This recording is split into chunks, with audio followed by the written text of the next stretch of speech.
Court में pending petitions की बढ़ती संख्या में आज एक नंबर कम हो गया है। आज हम ऐसा इसलिए कह रहे हैं क्योंकि सुप्रीम कोर्ट ने सोमवार को एक इम्पोर्टेंट केस में अपना फैसला सुनाते हुए एक पिटीशन को डिस्पोज ऑफ किया है। ये बात जिस पिटीशन की हो रही है वो किसी और से नहीं बल्कि झारखंड चीफ मिनिस्टर हेमंत सोरेन से जुड़ी हुई है। आप तो जानते हैं कि आजकल काफी स्कैम्स और करप्शन के मामलों में एक्टिवली इन्वेस्टिगेट कर रही एजेंसीज जैसे कि ईडी और सीबीआई ने कई हाई प्रोफाइल लीडर्स को अरेस्ट किया है और अगर वो अपनी बेल के लिए पिटीशंस फाइल कर रहे हैं तो एजेंसीज उन पिटीशंस के अगेंस्ट भी ऑर्डर्स को चैलेंज करते हुए नजर आ रही है। ऐसा ही एक मामला जो झारखंड चीफ मिनिस्टर से जुड़ा है यानी कि लैंड स्कैम केस, जिसमें इन्फोर्समेंट डायरेक्टरेट ने हेमंत सोरेन को मनी लॉन्ड्रिंग के तहत एक्यूज ठहराया है और उन्हें दी गई बेल को सुप्रीम कोर्ट में चैलेंज किया था। उस पर अब सुप्रीम कोर्ट का फैसला आ चुका है। एक इंटरेस्टिंग हियरिंग सेशन के बाद सोमवार को Supreme Court bench of justice B R. Gavai and justice K V. Vishwanathan ने इस मामले पर अपना वर्डिक्ट प्रोनाउंस कर दिया है। तो चलिए बिना देरी करते हुए हियरिंग की ओर बढ़ते हैं और जानते हैं कि सुप्रीम कोर्ट ने क्या जजमेंट प्रोनाउंस किया है।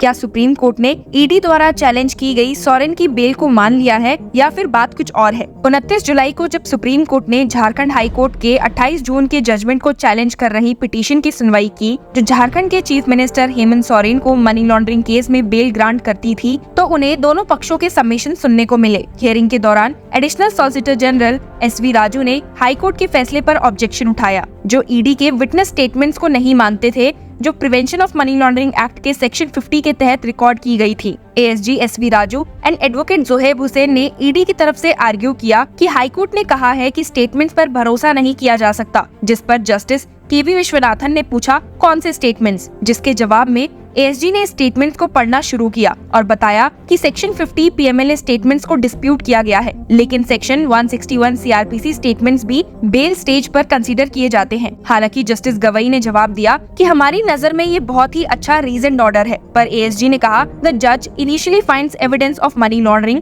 but the division bench disagrees. The filing of the charge sheet alone does not settle the issue. Justice Gavai ने उन्हें वहीं इंटरप्ट किया और बोला कि but reasons have been given. Supreme court ने कहा कि ट्रायल कोर्ट बेल देने के मामले में सेफ प्ले करता है। जस्टिस विश्वनाथन ने कहा कि आप कहते हैं कि म्यूटेशन कुछ राजकुमार पहलवान के लिए हुआ तो आपको ओरिजिनल एंट्रेंट के साथ कोई कनेक्शन दिखाना पड़ेगा, सिर्फ ये कहने के अलावा कि कुछ विजिट्स प्रॉपर्टी पर हुई थी और क्या है। ये सुनकर एएसजी ने क्वेश्चन किया how statements can be ignored in totality. We have shown nexus. The money was for constructing a banquet hall.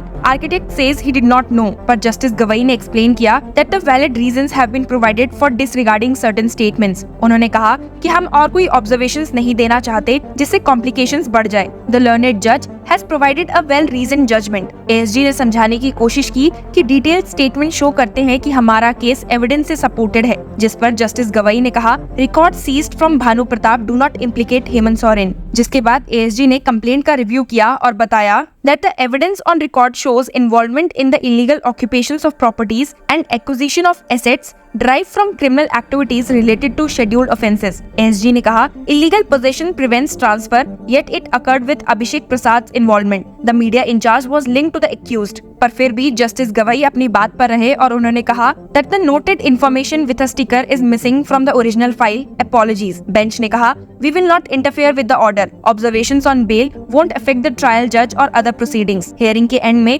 Justice B R. Gavai और जस्टिस के.वी. विश्वनाथन की बेंच ने कहा कि हाई कोर्ट का जजमेंट, जिसमें सोरेन को मनी लॉन्ड्रिंग के लिए नॉन गिल्टी कहा गया था, बहुत ही अच्छे तरीके से रीजन था। सुप्रीम कोर्ट ने ईडी की पिटीशन को डिसमिस करते हुए ऑर्डर दिया कि हम इम्प्यून ऑर्डर में इंटरफेयर करने के लिए तैयार नहीं हैं। हम क्लैरिफाई करते हैं कि लर्नेड सिंगल जज द्वारा किए गए ऑब्जर्वेशंस बेल के कंसिडरेशन से रिलेटेड है और ट्रायल या किसी भी अदर प्रोसीडिंग्स में लर्नेड ट्रायल जज को इन्फ्लुएंस नहीं करेंगे। आपकी जानकारी के लिए बता दूं कि हियरिंग के दौरान जस्टिस गवई ने chief justice of India D.Y.. Chandrachud के एक पब्लिक फंक्शन में दिए गए स्टेटमेंट का भी जिक्र किया था, जिसमें उन्होंने कहा था कि ट्रायल जजेस बेल ग्रांट करने में हेजिटेंट होते हैं। सुप्रीम कोर्ट से आए इस जजमेंट से झारखंड चीफ मिनिस्टर को एक राहत और खुशी मिली है, लेकिन इससे पहले उनके ऊपर ईडी ने अपना शिकंजा सख्त तरीके से कसा हुआ था। आपको तो याद ही होगा कि झारखंड चीफ मिनिस्टर सोरेन 31 जनवरी को अरेस्ट हुए थे इलीगल माइनिंग केस और रांची के एक एलिज लैंड स्कैम के कनेक्शन में, जो अभी मनी लॉन्ड्रिंग के चार्जेस का सामना कर रहे हैं। ईडी का कहना है कि ये लैंड स्कैम में लगभग 8.5 एकड़ की प्रॉपर्टी इन्वॉल्व है,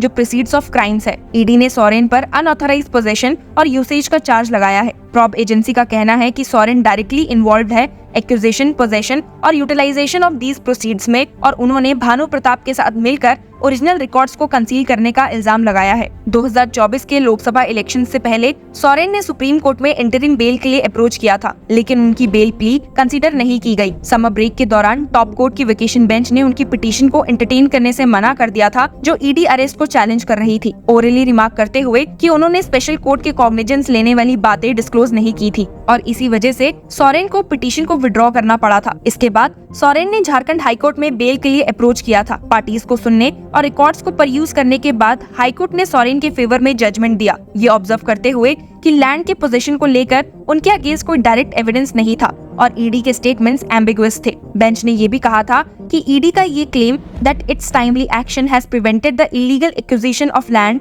by forging and manipulating the records seem to be an ambiguous statement। ED द्वारा रिकॉर्डेड स्टेटमेंट्स पर रिलाई करते हुए बेंच ने कहा था कि ये बात अवेयर है कि ट्रायल कोर्ट का डोमेन है meticulously dwelling into such evidence और सिर्फ fleeting references statements का किया गया है। Ben said, however, the same does not put an embargo upon the court to disregard such statements in its totality, particularly in a situation where the plea of bail of an accused is being considered. However, the contours of such statements can be taken into consideration in order to ascertain as to whether reason to believe that the petitioner is not guilty is fulfilled as enshrined in section 45 PMLA। High court ने further observe किया कि सोरेन के case में PMLA के section 45 के twin condition satisfied हैं और इसीलिए उन्हें रिलीज किया गया। कोर्ट ने नोट किया that the verification of the land ostensibly done at the behest of the petitioner is traced back to Abhishek alias Pintu, the press advisor, and whose initiation of such verifications ultimately reached Bhanu Pratap Prasad through various intermediaries, which is apparent from the statements. And the boundary wall was also constructed, and it seems that only during the tenure of Prasad there was a necessity to verify the land in question, which seems to be far-fetched and with an intent to prosecute the petitioner, that is Soren। इन्हीं सारी observations को note करते हुए और अपनी reasons देते हुए high court के जस्टिस मुखोपाध्याय ने अपने ऑर्डर में कहा, the present case in the perspective of legal pronouncements is manifest with the circumstantial evidence and according to the ED, the chain is complete, thereby foisting the role of petitioner in the accusation and possession of 8.86 acres of land. It is pertinent to note that in the numerous registers and revenue records recovered from the premises of Bhanu Pratap Prasad, the name of the petitioner or his family members does not figure। ED ने high court के इसी order को Supreme court में challenge किया था, ये claim करते हुए कि हाई कोर्ट का ऑर्डर इलीगल है और ये नहीं कह सकते कि सोरेन के अगेंस्ट प्राइमा फेसी एविडेंस नहीं है। पर जो फैसला अभी आया है वो सोरेन के लिए एक बड़ी जीत है और ईडी के एफर्ट्स को झटका देता है। ये देखना होगा कि आगे इस केस में क्या डेवलपमेंट्स होती है और क्या ये पॉलिटिकल सिनेरियो पर कोई इम्पैक्ट डालता है। Stay tune with Law Chakra to know more about this case.